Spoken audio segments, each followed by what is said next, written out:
True Crime Broads with Crystal and Renee.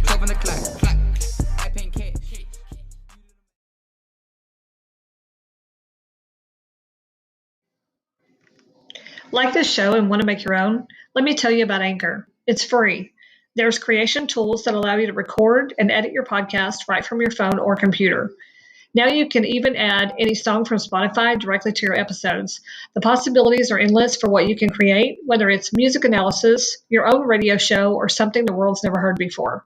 One of the things I like most about Anchor is they distribute your podcast for you, so it can be heard on Spotify, Apple Podcasts, and many more. You can make money from your podcast with no minimum listenership. It's everything you need to make a podcast in one place.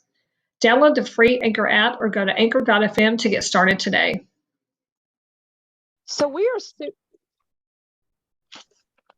super excited to tell y'all about She's Birdie.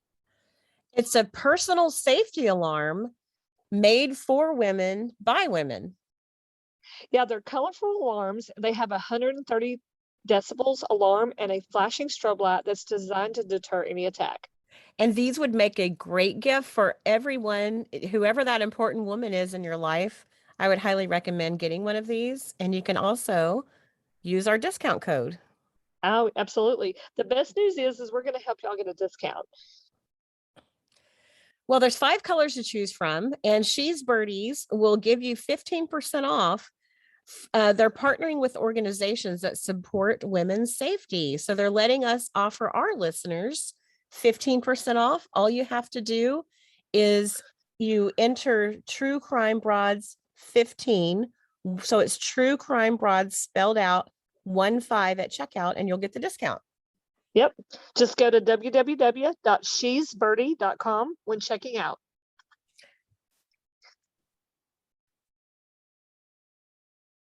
Hello, welcome to True Crime Broads. This is Crystal And Renee. And we're super excited. We managed to somehow talk Kristi Stout into coming back for a part 2. She was so gracious and so kind to come back. And it was because all of you wonderful listeners were so excited to hear her side of the story and to get her impressions on the case. And you guys sent us some fantastic questions that she said yes. So thank you to all of our listeners for your enthusiasm. And Renee, did you want to bring us up to date on some stuff? I do. Okay, so we have started doing taking donations for February. People have already started messaging me about sending donations. So if you are wanting to donate, please get with me, send me a message, and I can send you our information to donate. And this is for the billboard. The billboard, yes, correct. And so it'll be $500 for this month. We've got a couple more months left on it. So if you're wanting to donate, please get with us because we need to get that taken care of ASAP. And thank you to everybody that has already donated. We appreciate y'all so much. We really do. It's amazing. Thank you for the way everyone comes together to help Missy in her case. We wanted to also start off the podcast by reading a 5-star review that we received. This review came from someone called Football Chick Number 1. And the title of her review is "What a Great Podcast" with 2 exclamation points, 5 stars. You can tell these ladies really care about this case, and they have done a lot of prep work and homework, and she put 3 exclamation points. Thank you so much, Football Chick Number 1. We really appreciate it. Getting your reviews means so much to us. Anytime Renee and I see a 5-star review, it really motivates us to keep going. So we really appreciate it. It really does. So thank you. All right. So without further ado, we are going to introduce Kristi Stout. So stay tuned. All right. So we're here with Kristi Stout again, who graciously agreed to come back for a little bit of a part 2 this week. And Renee, did you want to ask her the first question? Absolutely. We have a listener named George, and he wanted me to ask you, have the police asked you not to discuss something that they have shared with you? And it's just a yes or no answer. Yes. Okay. Fair enough. Is that the only thing I'm allowed to say, or? Well, you can elaborate if you want to. He was just saying he wasn't expecting you to say more if you could. Oh. If you weren't. Well, I mean, there are things that we, both sides of the family know that we can't share. probably things that we're really not supposed to know. But, you know, we feel very fortunate that they were open with us in the beginning. Now, like I said last time, they won't even discuss anything with us, but it was a different group of detectives working on it. So, but yeah, there's some things that we know that we're told, don't say anything about this. So, Okay. We had a listener named Brandon Elkins. He had a question about the cameras. You know, we've heard several different places, I think you mentioned it as well, where MPD did go when they learned of the murder. They went kind of up and down 287 and collected surveillance video from some of the businesses. And we have consistently heard that they did get video from Whataburger, and apparently nothing panned out from it. Do you know where any of the other places were that they've collected video that morning? I don't, because I never asked that question. And I probably never asked the question just because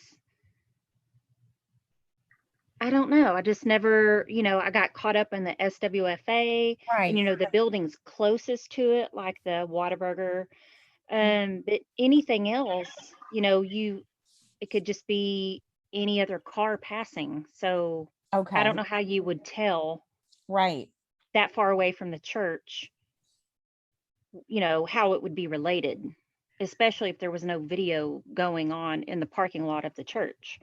You wouldn't know what to compare it to. So I guess they were probably just looking for somebody at that time frame, maybe, and maybe just to see, I don't know, just to see like they could tell any similar cars that were right, information that they thought or something. I don't know. right, or doing weird things, driving around in a parking lot or something. Yeah, Right. going back and forth, or yeah. Yeah, that's something. I mean, I could throw it out there to them. I don't know if I'll get anything with these, you know, new or they're not new, but, you know, not the older detectives that were more open with us, but I doubt I'll get anywhere with them. So, but I could definitely ask. Okay, that sounds great. Thank you. We have another listener named Bill Kelly. He was just curious, I guess. He said, did you attend the same church as Brandon and Missy? I guess he's talking about Cowboy Church. No, I didn't. I'd been there several times before, and I love that church. And but no, I didn't go there. Okay. He had a follow-up question. He was going to say, did you notice that anything was off? Did anyone seem to dislike Missy? I don't know why he zeroed on that church, because it's different than Creekside, but he thought that maybe there was something that originated at their church, I guess.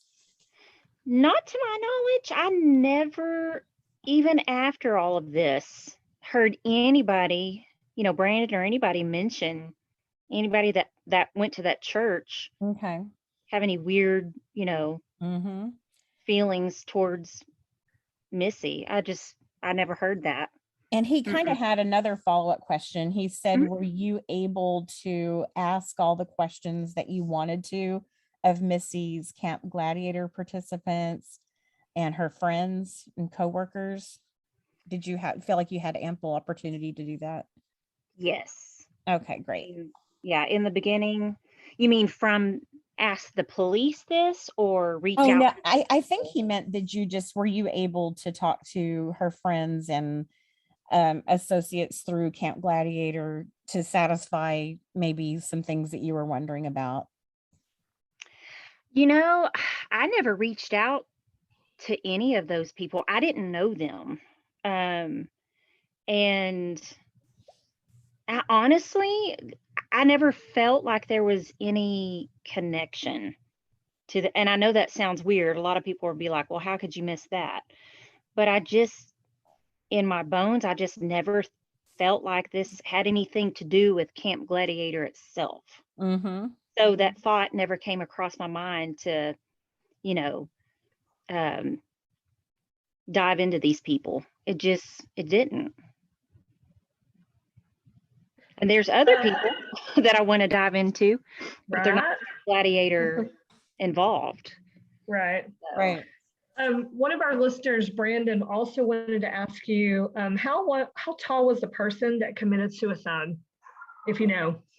He was 5'6".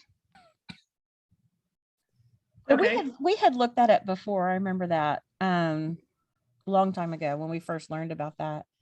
Yeah, he was I just definitely didn't remember. in the height range. Yeah, that was probably one of the things that got his family thinking it was him. That makes sense. Hmm. And he had a follow-up question to that I saw Brandon did. He said, what other steps do you think MPD got wrong at the beginning? You had spoken of, you wish that they would have spoken to that man before he passed away. What were kind of, I know we talked on the other episode already about them going, really looking into your brother and looking into your dad, but how else do you think that what other steps do you think that they did incorrectly at the beginning? Well, I'm just going to be bold and say this. And I just feel like it's my right. And like I said last time, I may get backlash somewhere down the line, but whatever.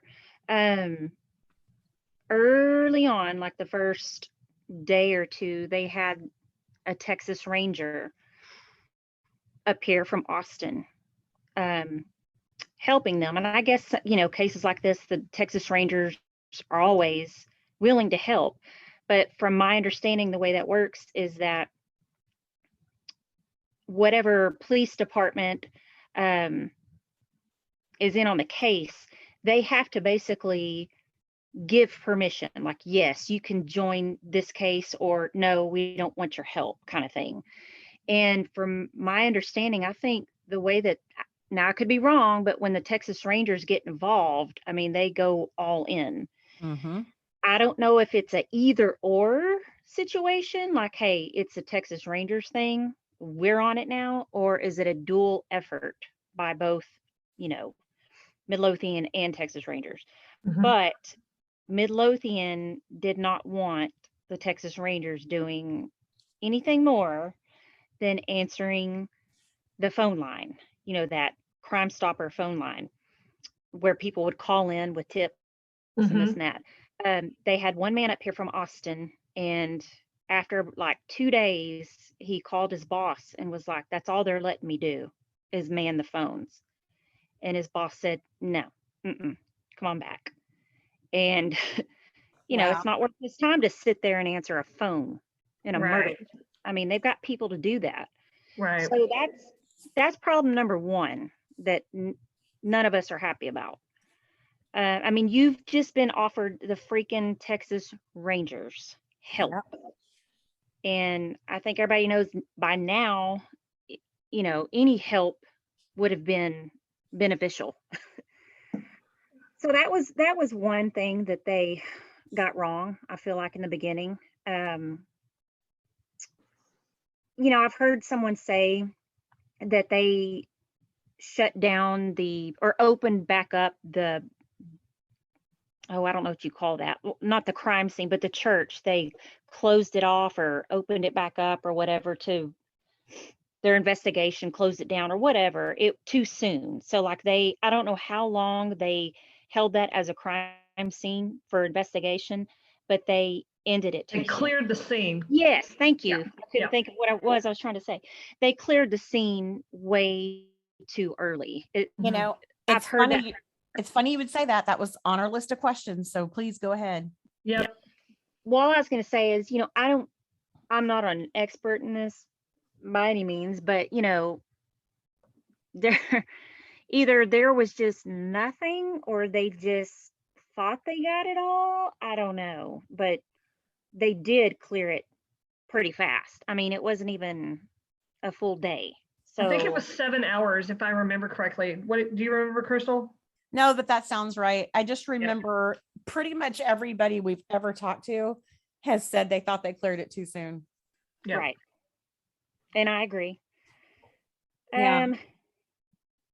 That's another one. I mean, there could have been more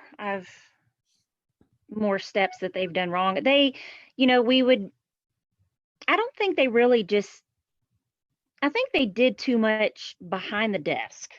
I don't think they ever got up and went out and looked at people. Kind of Right. like the person I was telling you about last time. I mean, all they had to do was get up, go pay him a visit, You don't need a warrant to go knock on someone's door, ask Yeah. a few questions. And it's just like, I don't think they did enough of that. Yeah. So Somebody that we, I have my own question that you just reminded me of. Did you ever hear of them?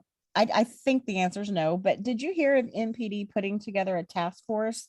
It seems like that's what a lot of smaller towns will do. They'll get the Texas Rangers, FBI, they'll form a task force so that if you're concerned about who gets credit, that kind of means everybody can get some credit when it's solved, kind of like along the lines of what you were talking about. right. And I don't know, if they had a task force. They did have, the FBI was involved. There were a couple of members of the FBI that were in on the case for a good while, looking at my brother and whatever else they were doing. But I mean, they went into my brother's house. They searched her closet. They looked in his garage. They looked high and low, made him, empty out almost everything, just looking for anything that would stand out, whatever it was they were looking for. They looked high and low in his house. And I remember him saying it was the FBI. So they had the FBI in with them. And then I know months later, and even years later, they've had outside detectives come in, experienced detectives come in from all across the country and sit down and look at the case. And they've showed them, okay, this is what all we've done up to this point. Having reviewed the case and reviewed all the interviews, and they've had personality analysts or whatever, people that come in and profile people that come in and just, watch interviews again and just kind of see what they can tell from people that they've questioned. They've had all those people in, reviewing the tapes.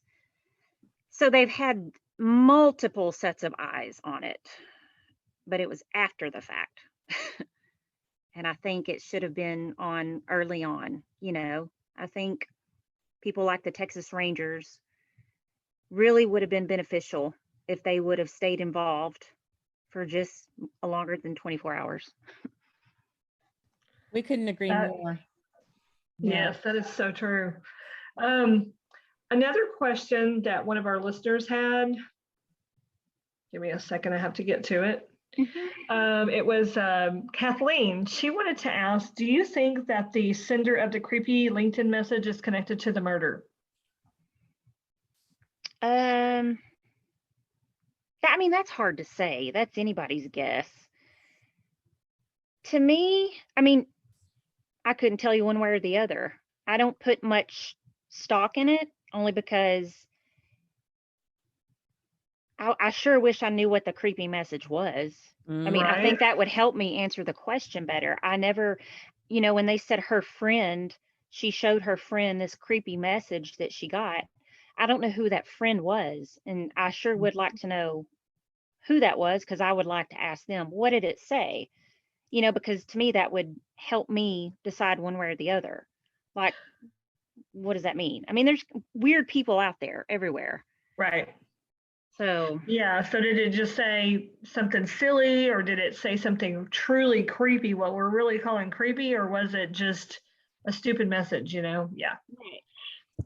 Well, and I wonder, every time MPD would talk about that, they used female pronouns. So it was apparently a female friend of Missy's. And I'm like you, I would love to know what the content of those messages were. That would make all the difference. absolutely. Okay. Bill Kelly had another question. He asked us if Missy's family, people from Camp Gladiator and people from Creekside Church ever sat down to talk. No. I don't think Creekside ever has. Now, does he mean like to the media, or what does he mean? I think he just meant to kind of compare notes on what information they have, I guess, to put everyone's heads together to try to maybe figure out what might have happened.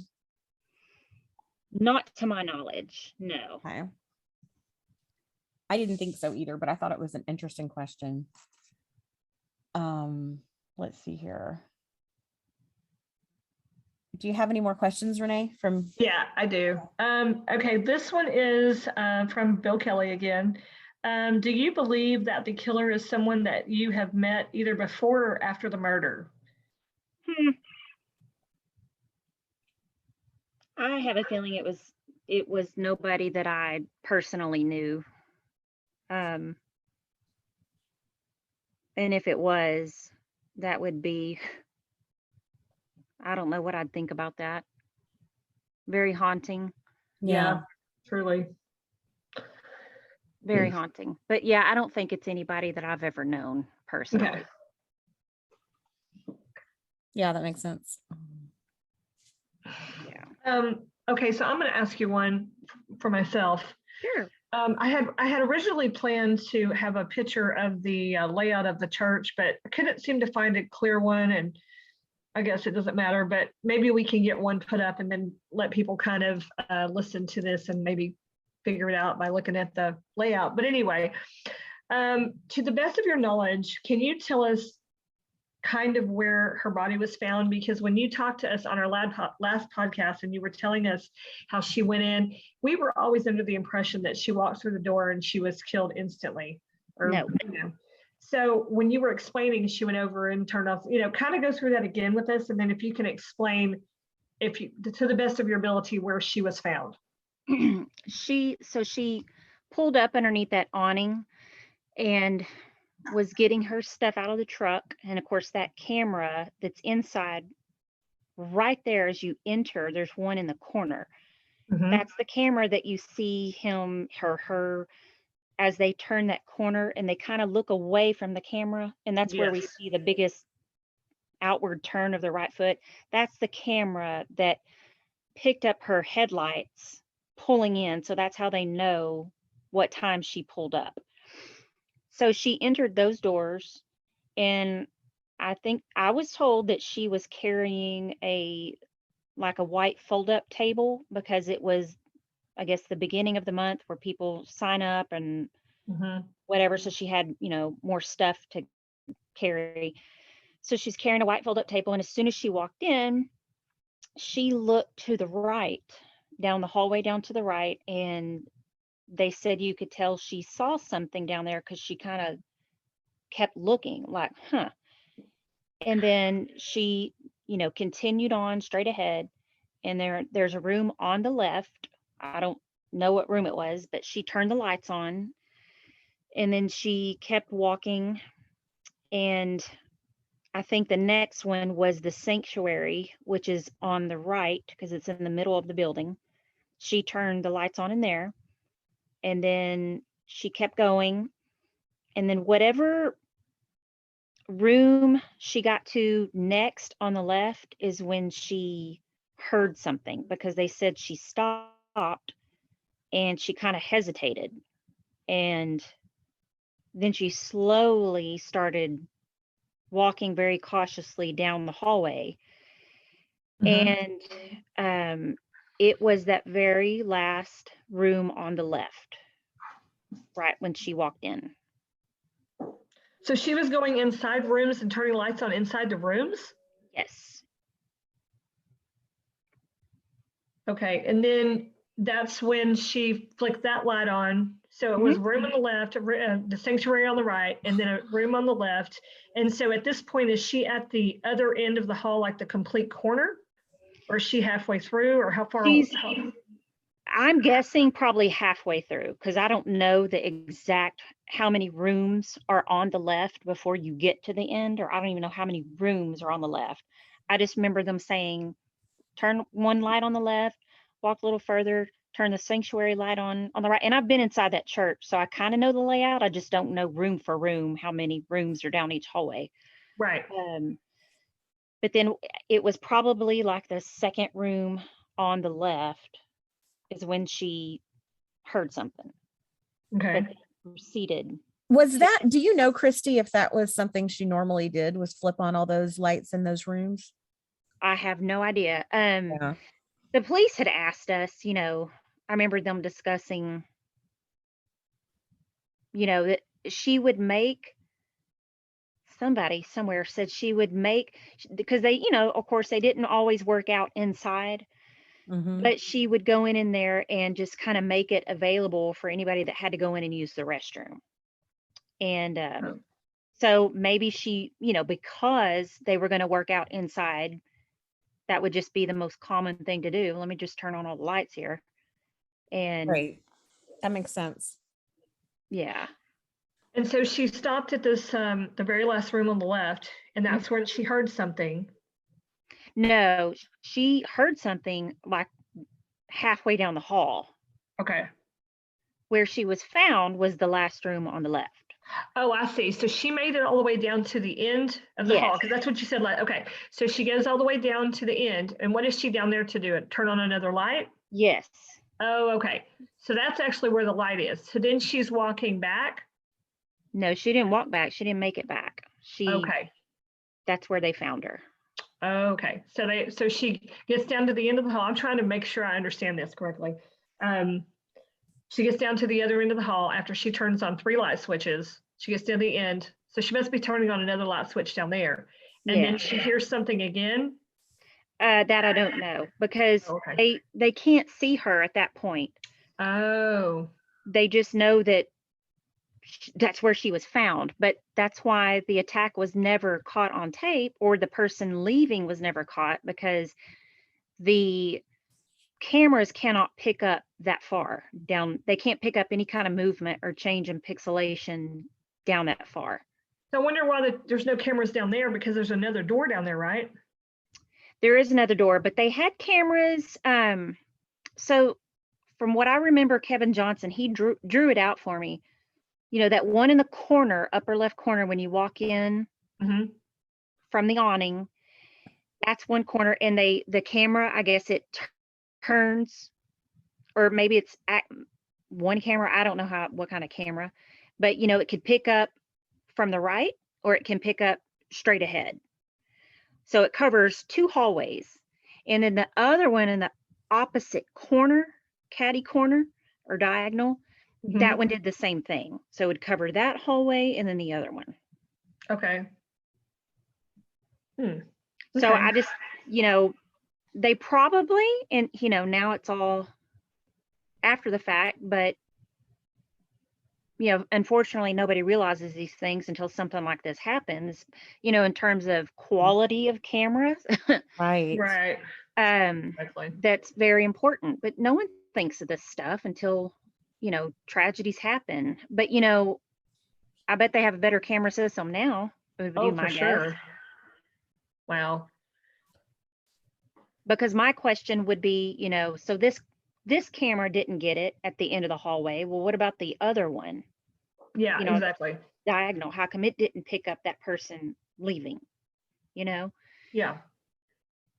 So it tells me that it just didn't make it. It didn't pick up change, that far away. So. Right. And we did hear that Creekside Church completely replaced that whole surveillance system after the murder. Okay, so we have heard several places that the perpetrator actually put their finger up to their mouth and just sort of said shh and beckoned Missy to come toward them, him or her. Have you heard that? Did the police tell you that? Okay. That has been told and told and told and told by people who claim to have seen that part of the video and blah, blah, blah over the years. Oh my God, I would love to find the original person who came out with that. Have you heard that before too?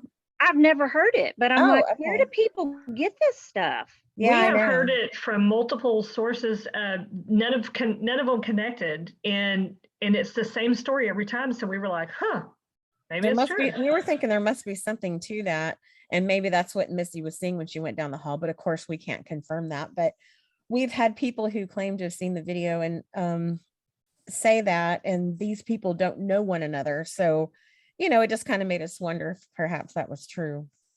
Well, I wonder if those people know law enforcement, because how else would you? They do, but not every one of them, but I can tell you a couple of them that I've heard it from did. Yes. Well, I'd Yeah. like their names. I mean, I would like to, I'm not discrediting them or arguing, but I would like to know, I'd like to know. I mean, Right. Right. Yeah. This was something that I remember hearing a long time ago. Well, and if it's true, of course, that is some kind of a maneuver that might be good for the public to see. Of course, they would want to cut Missy out of the video out of respect for her family. But Mhm. if they could show the public the perpetrator doing that, I would think that that would be a maneuver that people might recognize, or that might look feminine versus masculine, or I don't know. Exactly. It Oh, just kind yeah, of definitely. seems Yeah. like something that might be telling about the person.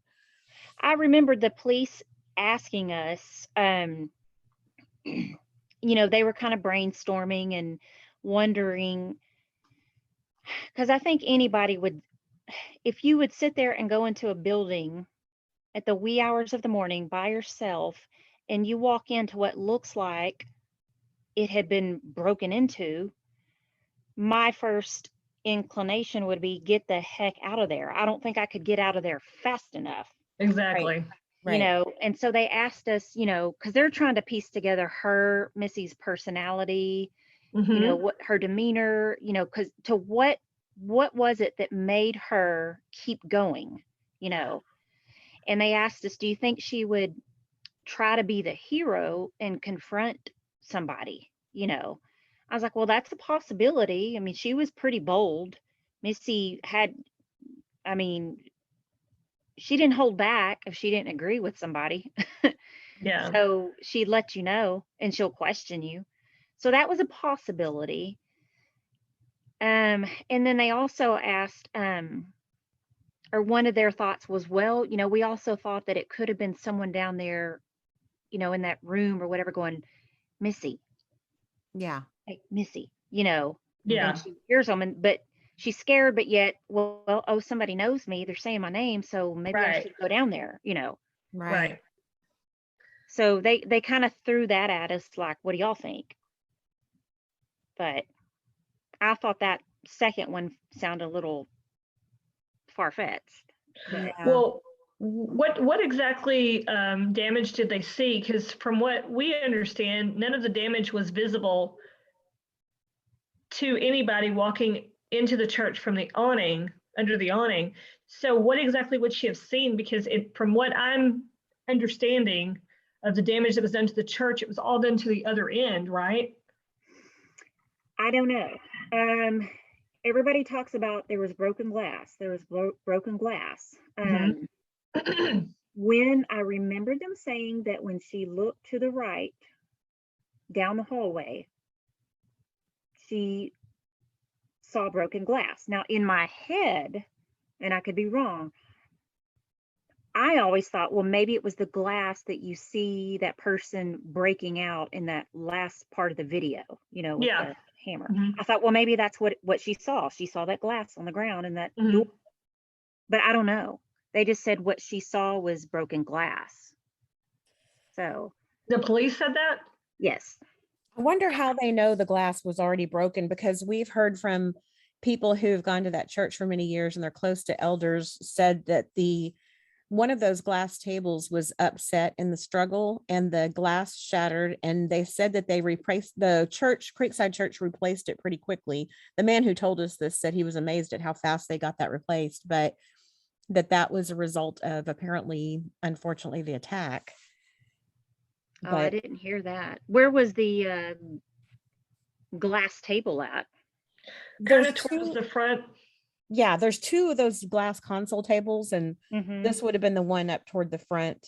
Is it close to where she came in, Renee, or is it in between those two entrances? I think there's one when you walk through the awning door between, I think, down the hall a little ways, and then there's another one down there by the front main entrance of the church, kind of in that little foyer area.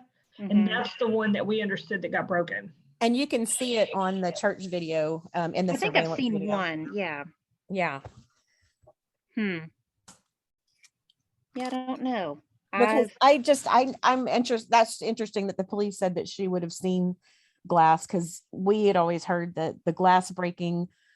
We also heard a story about a vase being thrown in the struggle, that the glass was a result of the struggle and not something she would have seen when she walked in. Beforehand. So that's Right. interesting. Yeah. Huh.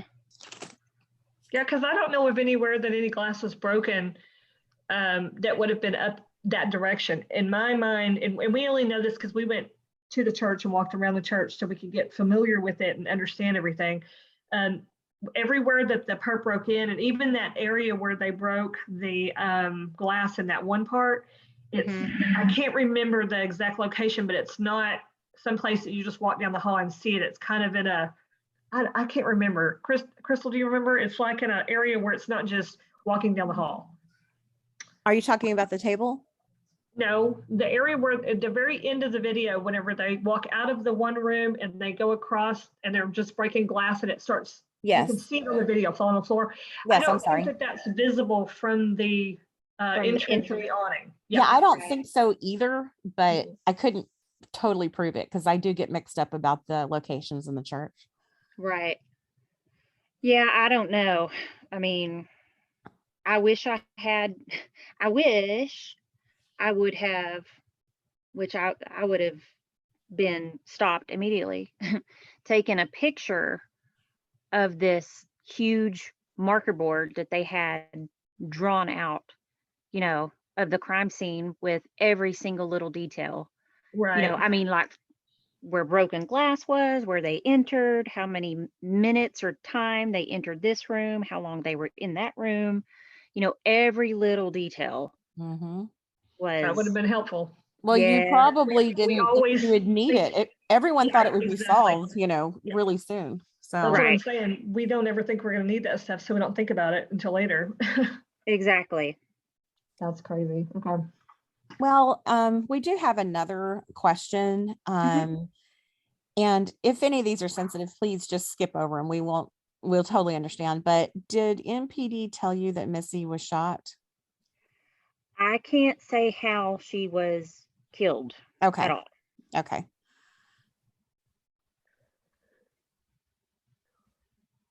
So that answers that. That does. Yes, thank you. And we had another listener. This is another one that's kind of makes my stomach hurt, but I'll ask it anyway. He was asking if there were bullet holes in any of the church walls. I haven't heard that Okay. at all. Okay. Okay. This is one that I think we've asked it several different times, but since talking to you, I've kind of gotten confused again. So thought I would ask it again. Do you know how the campers finally got into the church to get to Missy? Okay, when the first one walked in, it was his first day, Mhm. and he got there early because he didn't want to be, this new kid on the block, walking in late, and Right. everybody's like, oh, here's that, So he Yeah. got there early, and he saw her truck there, but he tried to walk in and he thought it was locked or something. So he called another camper, and that camper, and I know these people's names, I'm just not saying them. Right. That's okay. He called the other camper, and that person was like, no, it's unlocked. You just gotta do this. She's there. If her truck's there, she's there. And he's like, okay. So, however, he finally just walked in.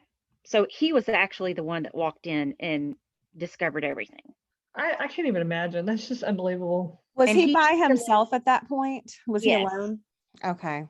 He was alone, and he used to live right across the street from me in my old neighborhood. And I know it shook him up a lot. And he would and he actually goes to the same church as I do, him and his family. And super duper duper nice guy. Love his family. But it really shook him up, because all he could think was that, he walked in there not knowing what to expect or nothing, and he was looking for her and saw weird things too, and then found her. And then the second camper, I don't know if he called them or if he immediately called 911, or if the second camper showed up just immediately and they all, one of them called 911. But he would, for months, drive by every morning my brother's house to make sure they were okay. Oh, Oh, bless his And heart. That's so sweet.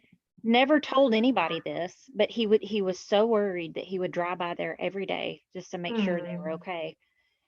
Like he, that's was, hard. That's I hard. know, but I know Oh, him and the second camper that were there found her were extremely shaken up, and I just can't imagine. I can't imagine going on living a normal life after discovering something like that. So, me either. I'm with you. That's just Even if it's a stranger, that would be horrific, but that was someone you oh, knew and really cared about. This is horrible. yeah. absolutely. And he to this day, it's like he was afraid that because he got there right after this happened, not very long after this happened, and because he got there early. And so in his mind, he was thinking, this person could have Golly. seen me. This person could have seen me, and that's kind of what's Right. left in his head, Right, right. So yeah. Was he one of the people that saw the small dark SUV leaving, or was it just the passerby? I have no clue. And I have never been able to confirm that with police because we've asked them and they were like, no, I don't. Yeah, we've heard that too, but they've never been able to confirm that was true. And my thing is, when people say they saw a small dark SUV, I want to know who saw that. Like, where's the name of the person who saw that? Who saw Right. it? They supposedly questioned the person. It was in the search warrant affidavit from December 2016 that a passerby saw the small dark SUV. They didn't name the person in the search warrant, but Mhm. we figure it must be true, or else the police wouldn't have used it to go before the judge. But we're like you, we haven't heard anything else above and beyond that, and we don't know to what extent that person was questioned, or we don't know if I just kind of wondered if maybe the people who we had heard, of course, heard with quotations around it, we had heard that but one of the camp gladiators also reported seeing a small dark SUV leaving in the rain that morning as they were arriving. So that would hold more credibility to me than, anything else. But of course, we can't confirm that. Right. Okay. Yeah. Because that Yeah. would be interesting to potentially have the perpetrator's vehicle, at least as vague as that is, at least it's some kind of a description. That would be really nice if that's something, but it hasn't panned out so far. Have you heard anything about vehicles? I remember police said early on, right after the murder, they were saying that they also had a car, I believe it was silver, not the Altima, but some other car was seen behind the church that they thought that they had gotten a little bit of it on camera, but not enough to even say the make and model. Do you remember that, Renee? Yes, I do. And did they mention any vehicles to you or other members of the family? No, that's the first time I've heard that one. Okay. So there was a silver top car behind it. Yeah, they said behind the church, one of the inside cameras had picked up like a sliver of a car that they believed was the perps, but they said they didn't even get enough of it to even figure out what make and model it was. Yeah, they said they didn't want to really try to even guess. So Where did y'all hear this from? What source? It was There's- in the news at the very beginning, and it's hard to find, but I'll dig it back up again. Renee, you and I dug it up not too terribly long ago. I think one of the ones I recently sent you, it has that in there. Okay, we've found it a few times, Kristi, over the years. We don't have a good system for keeping up with this stuff. We need to do better, but one of us will find it and send it to you. They said that at the very beginning, but then oddly, they never mentioned it again. So I don't know if that was a strategy or if they just kind of blew it off or what. But yeah, they talked about it at the beginning, and then bam, that one time. Isn't that right, Renee? We never saw it again. No, that was just that one time, and it never heard about it again. Yeah, it's very strange. That is weird. It is. You And it remember was- when they did the reconstruction of the perps movements, the crime itself, whatever, whenever they went to try to figure out the height and all that stuff, did they call y'all in to give y'all an update on that? No, we were kind of told bits and pieces. My brother I think we found a lot of this out through my brother, because he went up to that police station, like early on. He was there pretty much every day, of course, being questioned by the FBI and police. Right. But after the first initial weeks, even a month or two, he was still going up there once a week, because that was his time that he demanded from the police, that he wanted to sit down and ask questions and talk to them. And I forgot where I was going with this, but that's how we would get information was, he'd say, well, they brought in such and such team and they're working on, this, and they've got some crime analysis expert with some software, and they told us this too in the meeting, basically how it worked or whatever. And I mean, it was kind of interesting what all they did to kind of analyze the height of this person. Right. And they did say that the person who, whatever algorithm, formula, measurements, and all that stuff that he used based on the video and measurements inside the church, they didn't tell him how tall Missy was at all. But he got her height right, like right on point. So Wow. he was very accurate in was this the Tarrant County, that state-of-the-art lab that had just opened in 2015? I remember the media reported that's where they sent the surveillance video for analysis. Are you saying it was someone from that facility? I have no idea. I mean, I can't remember who it was or where they came from. That's who we had heard did the reconstruction. So that's probably, I mean, it sounds like it would be them if they were that accurate with her height and didn't know it beforehand. So yeah. That's crazy. Mm-hmm. So it was very accurate. Did we have any other questions, Renee, for Kristi this time? I can't gather the other ones from the other ones that were sent. I think we got everything, I think. Did we? Okay. Yeah, I think we did.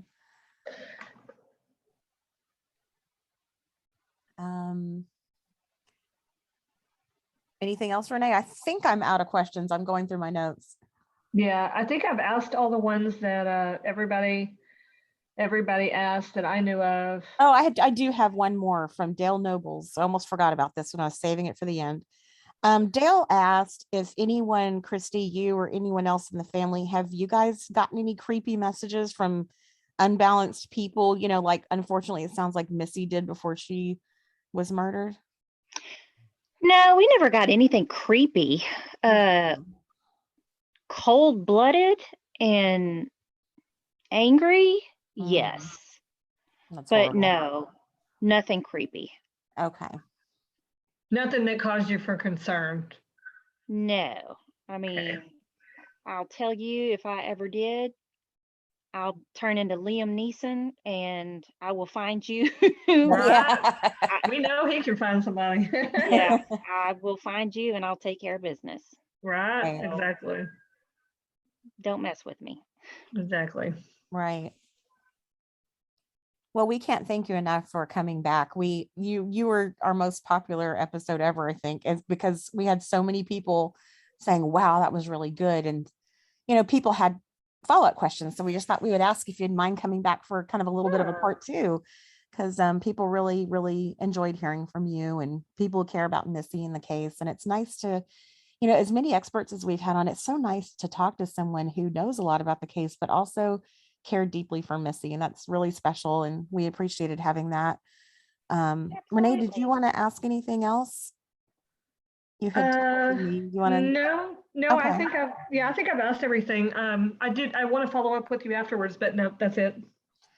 Okay, well, that sounds great. Kristi, did you have anything you wanted to add before we? I don't think so, but I'm so grateful for you guys having me on. I enjoyed it, and thank you, everybody, for the questions.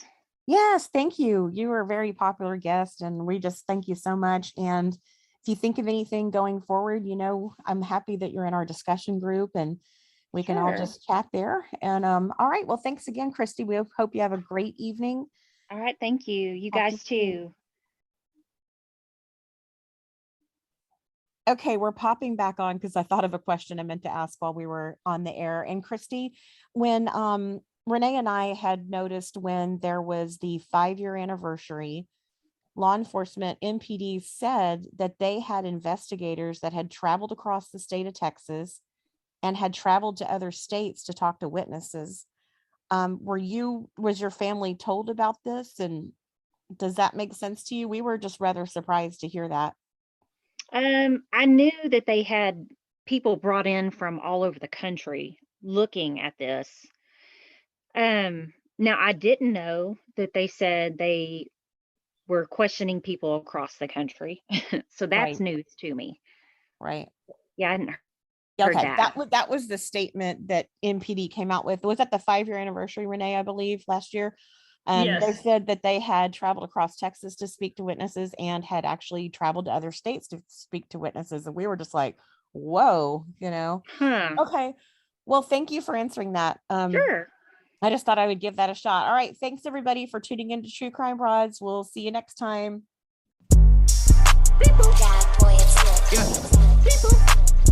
Yo, Pierre, you wanna come out here? Hey. Straight up the black, 12 on the clock. I paint cash, you do the math. I bust the bag, you took the tab. How could you fast? You at the gas. Money nest status in my crew. Everywhere we go, we dripping like we fools. Everywhere we go, we dripping till we cool.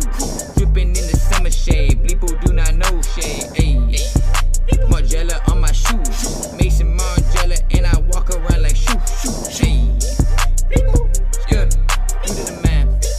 You do the math. Hubo. Don't need a coat, engine too hot. Lil hoo-boo in a drop top. Money overflow, it can't stop. Look at your bank, it's a quick drop. Diamonds round my neck, looking sharp. You a little minnow, I'm a shark. My future bright, but yours dark. Flexing up foreign, push to start. You pull up in the Chevy, you so boring. My bank heavy, pull up in a foreign. If you start to talk, see you in the morning. Please don't speak, cause I'll be snoring.